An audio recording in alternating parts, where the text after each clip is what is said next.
Back to my channel.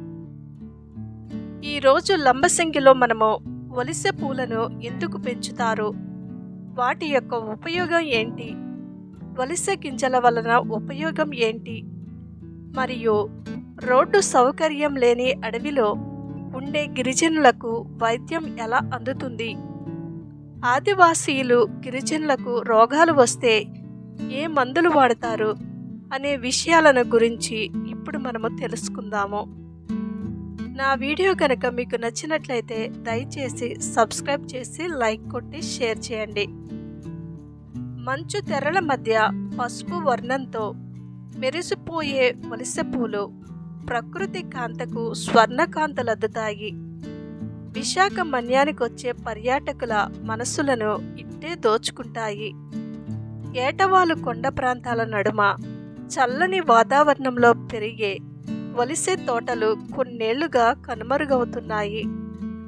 గిరిజన రైతుల సాంప్రదాయ పంట అయిన వలిసెల సాగు 2 దశాబ్దాల్లో 4వ వంతుకు పడిపోయింది. అత్యధికంగా తేనె ఉండే వలిసె పూల సాగు తగ్గడంతో తేనెటీగలకు కష్టకాలం వచ్చింది. తేనె సేకరణ పైన తీవ్ర ప్రభావం కనిపిస్తుంది. ఈ నేపథ్యంలో వలిసె తోటలకు పూర్వ వైభవం తెచ్చేందుకు చింతపల్లిలోని ప్రాంతీయ వ్యవసాయ పరిశోధనా స్థానం పరిశోధనలు చేపట్టింది. వలిసె తోటల మాతృప్రదేశం ఆఫ్రికా ఖండంలోని ఇథియోపియా 100 ఏళ్ల క్రితమే మన్యంలోకి వచ్చి గిరిజనుల సాంప్రదాయ పంటగా మారింది. విశాఖ మన్యంలోని అరకు లోయ, పాడేరు, మంచంగి పుట్టు, డుంబిరిగూడ, అనంతగిరి, జీమాడుగుల, చింతపల్లి ప్రాంతాలతో పాటు విజయనగరం జిల్లాలోని కురుపాం, గుమ్మలక్ష్మీపురం, పాచిపెంట, శ్రీకాకుళం జిల్లాలోని సీతంపేట, తూర్పుగోదావరి జిల్లా రొంపచోడవరం పరిసర ప్రాంతాల్లో వలిసెల సాగు ఉండేది. తరువాతి కాలంలో విశాఖ మన్యానికే పరిమితమైంది. ఇక్కడ కూడా వ్యవసాయ శాఖ గణాంకాల ప్రకారం 2003-04లో 16,000 హెక్టార్లకు పరిమితమైన వలిసెల సాగు క్రమేపీ తగ్గుతూ 2020-21 నాటికి 3,695 హెక్టార్లకు పడిపోయింది. వలిసె పూలలో తేనె అధికంగా ఉంటుంది. తోటల్లో ఎకరానికి 100 చొప్పున తేనెపెట్టెల చొప్పున ఉంచే తేనెటీగల సాయంతో గిరిజనులు తేనెను సేకరిస్తారు. ఒక్క పెట్టె నుంచి 35-40 కిలోల చొప్పున తేనె దిగుబడి వస్తుంది. వలిసె గింజల నుంచి ఒంటె నూనె తీస్తారు. దీనిని గిరిజనులు ఇళ్లలో వినియోగిస్తారు. ఈ నూనెను కాస్మోటిక్స్, పెయింటింగ్స్ తయారీలోనూ వినియోగిస్తున్నారు. ప్రోటీన్లు ఎక్కువగా ఉండే వలిసె గింజలను కోళ్లు, పక్షుల దానా తయారీలోనూ మిశ్రమంగా వాడుతున్నారు. పుష్పించే మొక్కలలోని క్రిసాంతిమం ప్రజాతికి చెందిన సుమారు 30 జాతుల మొక్కలు. ఇవి ముఖ్యంగా ఆసియా ఖండానికి చెందినవి. చేమంతి శీతాకాలంలో పూస్తుంది. సాగులో ఉన్న చామంతి రకాలను నక్షత్ర చామంతి, పట్నం చామంతి, పెద్ద సైజు పూలు గలవిగా విభజించవచ్చు. పసుపు పూల రకాలు ఎల్లో గోల్డ్, రాయచూర్, సిల్పర్. తెలుపు పూల రకాలు రత్లాం సెలక్షన్, బగ్గి, IIHR6. ఎరుపు పూల రకాలు రెడ్ గోల్డ్, కోటు. చామంతి మొక్కలు పగటి సమయంలో శాఖీయంగా మాత్రమే పెరుగుతాయి. పగటి సమయం తక్కువగా ఉండి రాత్రి సమయం ఎక్కువగా ఉంటే చామంతిలో పూత బాగా ఏర్పడుతుంది. ఇక్కడ చూడండి, గుమ్మడికాయ జాతికి చెందిన ఈ కూరగాయలను లంబసింగిలో పండిస్తున్నారు. పంజాబీలో దీనిని చప్పన కద్దు అంటారు. ఇంగ్లీష్లో సమ్మర్ స్క్వాష్ అని అంటారు. తెలుగులో నలగగొట్టు అంటారు. ఈ కూరగాయ కంటికి దివ్య ఔషధం. వారంలో 2 రోజులు తింటే మీ కళ్ళు డేగ కళ్ళులా పనిచేస్తాయి. ఇవి అన్నీ కూడా బ్రొకోలీలు. ఇది ఇమ్యూనిటీని పెంచుతుంది, కంటి ఆరోగ్యానికి మంచిది.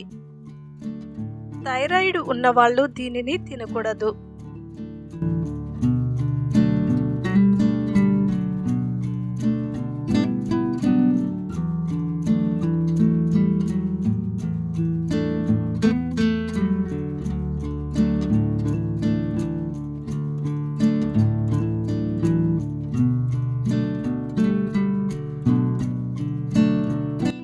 ఇవి అన్నీ తెల్ల చామంతి పువ్వులు.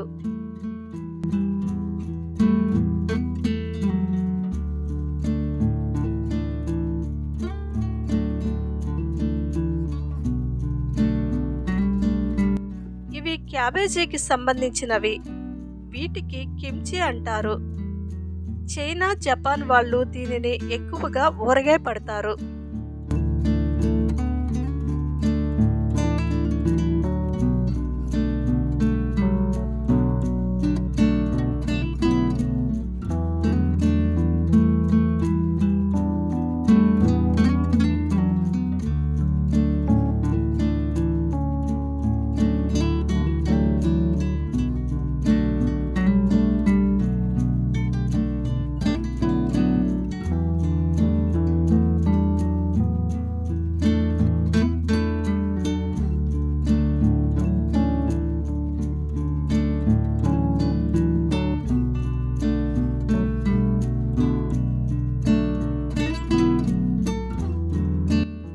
ఇదంతా కూడా ప్రొద్దుతిరుగుడు పంట. పువ్వు దశ అయిపోయి విత్తనానికి వచ్చేసింది.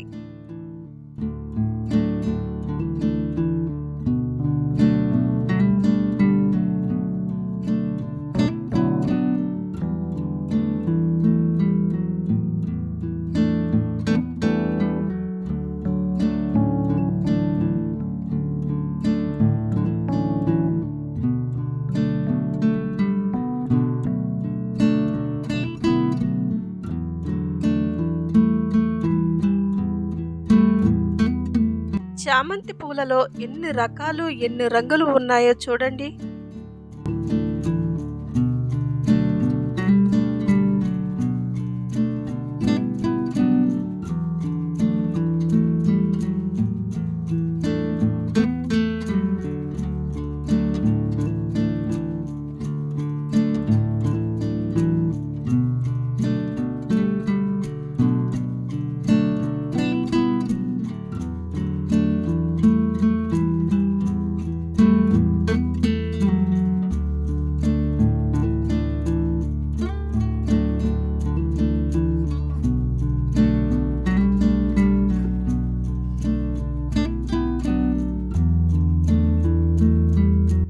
ఇవన్నీ బంతిపూలు. ఎంత బాగా పూసి ఎంత అందంగా కనిపిస్తున్నాయో కదండి.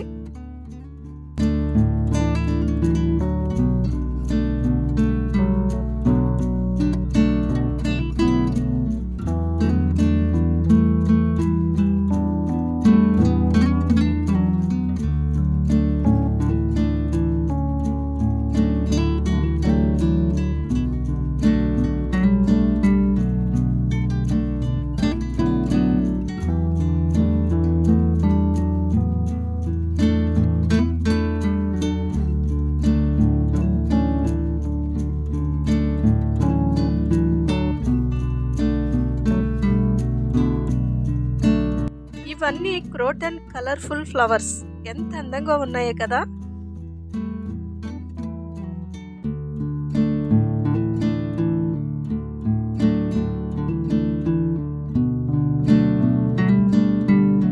ఆదివాసీలకు వైద్య సహాయం ఎలా అందుతుందో ఇప్పుడు మనము తెలుసుకుందాము. Medical CAMPA? Ayurvedic regional ayurvedic research institute Vijayawada ఇంటి ఫ్రీ క్యాంప్ అండి అందరికి, ఎవరికైనా ఇక్కడ గిరిజనులకి గిరిజనులు మందులు వాడుతున్నారు అసలు? మీరు ఎప్పుడెప్పుడు పెడతారు ఇక్కడ? గురువారం, శుక్రవారం అండి. ఓకే, మీరు ఎక్కడ టీం? వైజాగ్ టీమా లేకపోతే విజయవాడ విజయవాడ నుంచి ఇక్కడికి వచ్చారా? 20 రోజులు ఇక్కడే ఉంటాం విజయవాడ. వచ్చి ఒక 20 ఒక 7 విలేజ్లు ఉన్నాయి, 7 విలేజ్లు చేస్తాం. ఓకే, మీ పేరేంటి? నా పేరు Shyam. Okay, designation? Office assistant. Office assistant. Vijayawada ఎక్కడ ఆఫీస్ మీది?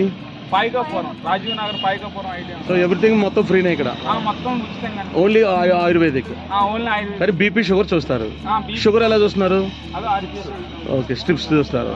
ఓకే, మామూలుగా నెలలో ఒకసారి బ్లడ్ టెస్ట్లు చేపిస్తాం. కింద నుంచి వైజాగ్ నుంచి లేకపోతున్నాం వస్తాడు, అన్ని టెస్ట్లు వచ్చి అన్ని టెస్టులు, దాంట్లో ఒక 30-40 రకాల టెస్టులు ఉంటాయి. ఓకే, మొత్తం ఉచితంగా. Okay okay.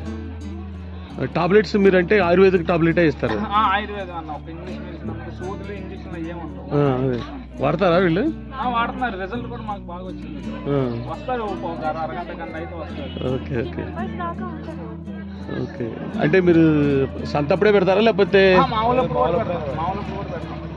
ఈ లంబసింగ్ కింద వేరే విలేజెస్ ఉన్నాయి, వాటిలో కూడా పెడతాం. ఓకే, లంబసింగ్ ఎప్పుడెప్పుడు వస్తారు మీరు? లంబసింగ్ అంటే మేము వచ్చి మాకు అక్కడ పైనుంచి కౌన్సిల్ నుంచి ఒక ఆర్డర్ వచ్చింది. ఓకే, ఈ మండలాలు కవర్ చేయండి అని. ఆ మండలాలు కవర్ చేసి మళ్ళీ వెళ్ళిపోతారు? కవర్ చేసి మళ్ళీ వెళ్తాం. మళ్ళీ వచ్చే నెల వచ్చి ఆ విలేజ్కి వెళ్తాం. అలా సంవత్సరం పాటు ఆ విలేజ్. ఓకే, 20 days లో 4-5 సార్లు ఇక్కడ విజిట్ అయ్యింది. ఓకే, ఫీడ్బ్యాక్ అంతా తీసుకుంటాం. Okay, thank you. తల్లిదండ్రులు జన్మనిస్తే వైద్యులు పునర్జన్మనిస్తారు. అందుకే వైద్యులను భగవంతుడితో పోలుస్తూ వైద్యో నారాయణో హరి అంటారు. ప్రాణాలను నిలబెట్టగలిగే శక్తి వైద్యుల చేతుల్లోనే ఉంటుంది. అందుకే వారి సేవలకు సలాం కొట్టాల్సిందే. ఎటువంటి విపత్కర పరిస్థితుల్లోనైనా వెరవకుండా ధైర్యంగా వైద్య సేవలు అందించేవారే. ఉత్తరాంధ్రలోని మన్యం ఆవాసాల్లో ఎన్నో ప్రాణాలు గాల్లో కలిసిపోతున్నాయి. ముఖ్యంగా గర్భిణీలను డోలీల్లో మోసుకుంటూ కొండల నడుమ ఆసుపత్రులకు తరలించే ఘటనలు ఎన్నో చూస్తున్నాం. ఈ కష్టాల్లో ఉంచి వారిని గట్టెక్కించడానికి ప్రభుత్వం దృష్టి సారించింది. గిరిజన ప్రాంతాల్లో డోలీ మోతలకు స్వస్తి పలకాలని ఇటీవల అధికారులు ఒక చిన్న ప్రయత్నం మొదలుపెట్టారు. ముఖ్యంగా రోడ్డు సౌకర్యం లేని గ్రామాల్లో దీన్ని ఏర్పాటు చేయాలని యోచిస్తుంది. మన్యంలో మరికొన్ని ప్రాంతాల్లో కంటైనర్ ఆసుపత్రులను ఏర్పాటు చేసే అవకాశం ఉంది. మరికొన్ని అందుబాటులోకి వస్తే గిరిబిడ్డలకు కష్టాలు తప్పనున్నాయి.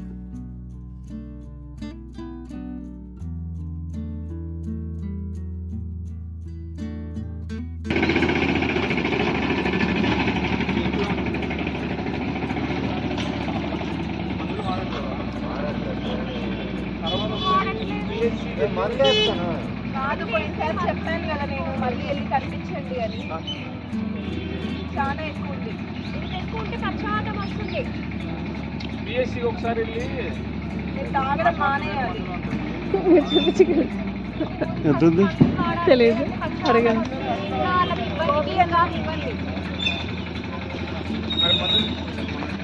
ఎంత ఉందండి బీపీ? 200/130. Okay, go. చాలా ఎక్కువ ఉంది. కూర్చో కూర్చో.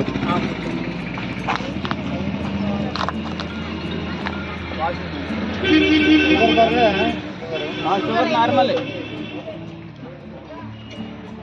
అయితే ఆయిల్ ఒకటి రాస్తారు. సరే,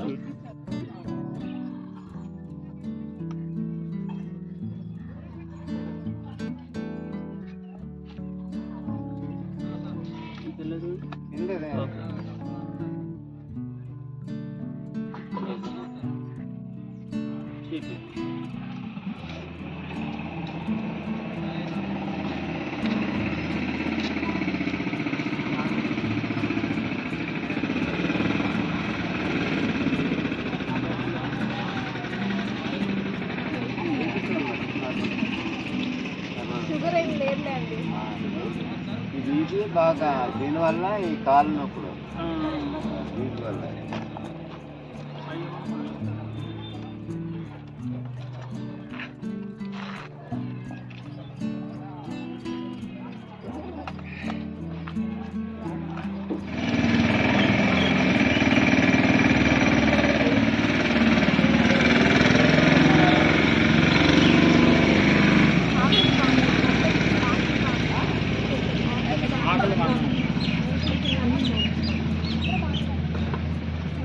ఇచ్చారా? మెడిసిన్ ఇచ్చారా? తెలుసా ఎలా వేసుకోవాలో? చెప్పలేదండి. చెప్తారు. తిన్నాక ఉదయం ఒకటి రాత్రి ఒకటి తిన్న తర్వాత. సరేనా? ఇది ఆయిల్ ఉంది కదా, ఈ ఆయిల్ని ఏం చేస్తారంటే కొంచెం వేడి చేయాలి. ఒక చిన్న గిన్నెలో తీసుకొని వేడి చేసిన తర్వాత దాన్ని ఒంటికి పట్టించాలి. సరేనా? ముక్కున్న దగ్గర బాగా ఉంటుంది. పౌడర్ ఏమో నీళ్ళల్లో కానీ పాలల్లో కానీ కలుపుకొని వేడి నీళ్ళలో కానీ పాలల్లో కానీ కలుపుకొని తాగిస్తారా?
మీరు కూడా చూపించుకోండి.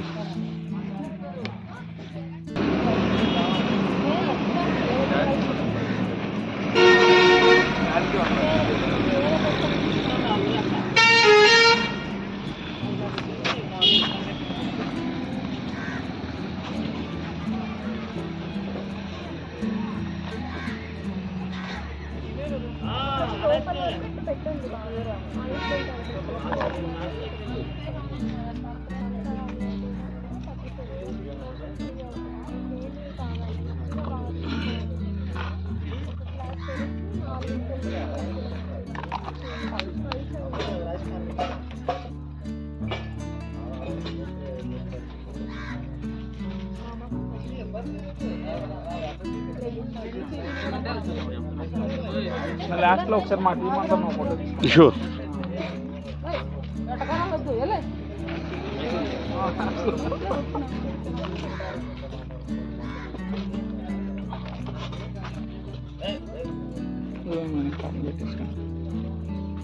వస్తుంది లేజ అన్న.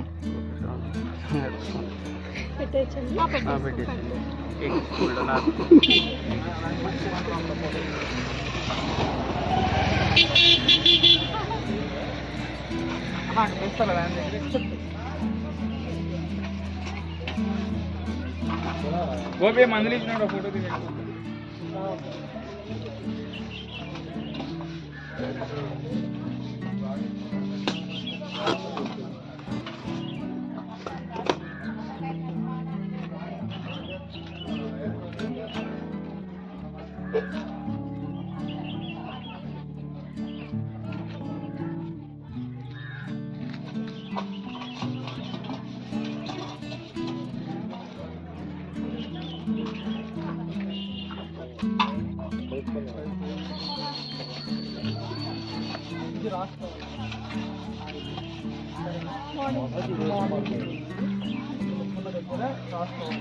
కొంచెం వేడి చేసిన మీకు ఎంతైతే కావాలో అంతే మీకు ఎంతైతే అవసరం అయితే అంటే ఒక చిన్న గిన్నెలో తీసుకొని వేడి చేసుకొని రాసుకోవాలి. ఇది ఉదయం ఒకటి రాత్రి ఒకటి. Thank you.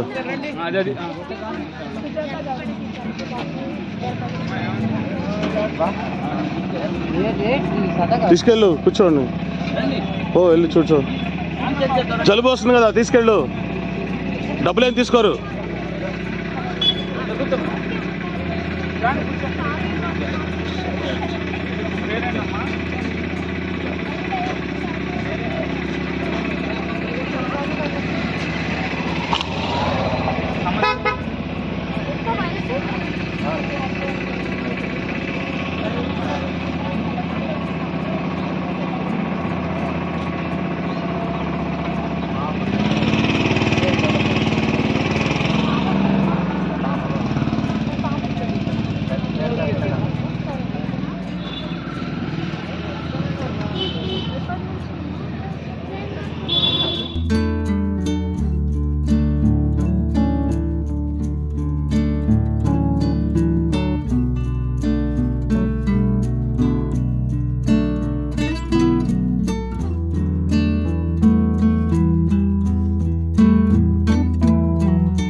నా వీడియో కనుక మీకు నచ్చినట్లయితే దయచేసి సబ్స్క్రైబ్ చేసి లైక్ కొట్టి షేర్ చేయండి.